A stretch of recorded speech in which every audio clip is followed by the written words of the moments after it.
All right, Mike Heck here for MMAfighting.com here at the world-famous American Top Team in Coconut Creek, Florida. Talking to that guy, Josh Smith, the CES bantamweight champion, getting ready to defend his title on Friday at CES 64, defending against Jay Perrin. And this is an interesting matchup, Josh, because we got the CES champ going up against Cage Titans champ. I don't know if you're even aware of that, really, just on the New England scene, but does that add any motivation to this fight at all to kind of represent CES in this fight? That's kind of the reason I picked them. I seen CES offered me a couple of fighters, and I seen Perrin, and I seen that he was up there, and he beat a lot of quality fighters. So my thing was, if I beat another champ, is that not enough evidence to pull me to the next level? So you got the option to choose who you wanted, and you chose Perrin out of how many names are you offered? It was only like 2 or 3, or I knew the 2 or 3 that they were going to offer. Obviously, the top 3 in the New England states. Blackshear, who I don't mind fighting at all. I think Johnny Campbell and Perrin. They never offered Blackshear, but I'm pretty sure he was on their list. But as soon as I seen Perrin, I was like, oh, he's the Cage Titan champion. Give me that one. Give me that one. I was very interested. I mean, I figured like even Campbell's name would kind of stick out because he just got a big win over in Bellator, finished Henry Corrales. He's been in some pretty big fights. He's a veteran of the sport. So why Perrin over Campbell? Is it just because of the name, him being on Contender Series and such? No, Perrin has a win over Campbell. So I seen that. Like I looked at both of them and I was like, Campbell's on a streak. He's doing great. And actually, one of my teammates is supposed to fight Campbell, Danny Sabatello. So that matchup was coming. So I was interested in watching that matchup as well. But I seen Perrin beat Campbell earlier in their career, and I was interested in fighting him. So first title defense. First off, how does it feel to be the CES champ, do it on UFC Fight Pass? It's a pretty big deal. In terms of like regional promotions, CES is right up there.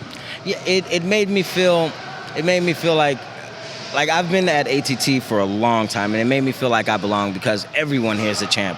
So me finally grabbing that regional title, CES world champion, like it made me feel like, yes, this is where I belong. Let's go. What's next? Let me get another one. And just ready for what's next.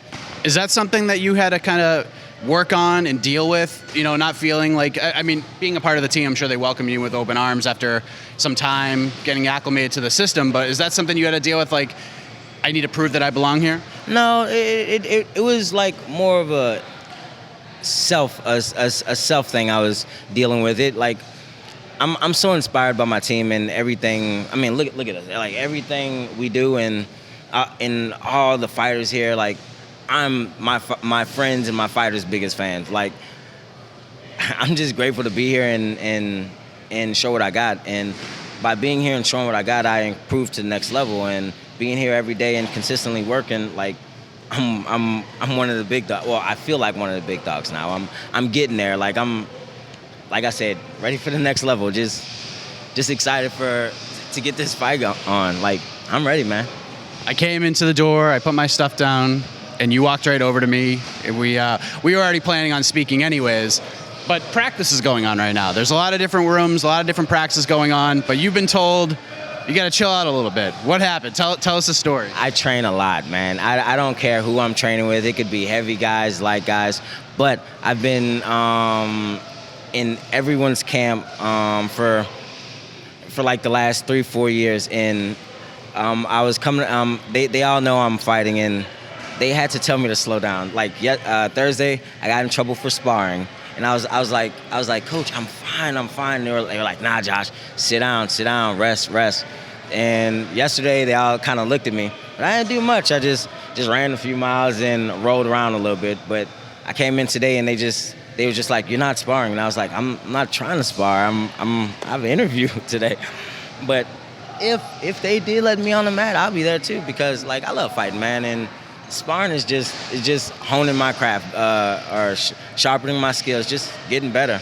And I love helping my teammates. So you were counting bodies, and you said, Coach, there's an uneven number out there. Any reaction, or they just ignore you altogether? Coach Cattell looked at me. He like gave me a glare, and then I kind of turned away, and he was like, "Do your interview," and I was like, "All right." So how do you like this matchup with Jay? I mean, I know he's got some accolades. Got the win over Campbell. He's a Cage Titans champion. He's been a guy that was on the Contender Series. He lost a fight that pretty much the majority of people who watched it thought he won, and he feels he's very close, like yourself, to getting to that next level, getting that UFC call, so forth and so on. How do you like the matchup from a stylistic perspective? Jay's a good fighter. I've watched a few of his matches, and like I said, he's not bad. Maybe he does belong in the next level. But I'm a different monster. He accepted the wrong fight to get to the next level. Like, there's nothing stopping me. I'm coming, and I'm gonna run through him. It's inevitable that I'm there. Like, I belong there, and everyone knows it. Like, I don't know. No disrespect to him. Like I said, he's a great fighter, but I'm better. I'm just that much better. I'm that guy. You laid out a pretty interesting storyline in this matchup because Jay moved out to Las Vegas. He's training with Merab Dvalishvili to get ready for this fight. You're obviously here. Marlon Moraes is here. You guys are training together, and Marlon's getting ready to fight Merab Dvalishvili. It's pretty surreal, is it not? It is. It's very surreal. I'm very excited for the matchup. I mean, like, we have a lot of similarities. My teammate Marlon is about to fight Merab. Last camp, I helped Peter Yan train for Aljamain Sterling, so I invite the challenge. I'm glad they're helping him because it's only going to be a better fight for me, and I love good fights. I love fun fights, but I am coming to finish you. Simple as that. How do you finish him? How does this go down? When you think about it, when you close your eyes, you think about it, what's the constant? Hey, I can't tell y'all. Like, y'all got to tune in, man. Hey, tune in to UFC Fight Pass. Come check me out September 17th because it's going to be fireworks, and I guarantee y'all going to be like, oh. But yeah. So nothing. I can't give away the secrets, my man. I can't give away the secrets. But I don't think it's going to go to the 4th and 5th. Like, I like finishing people, so I plan on finishing them.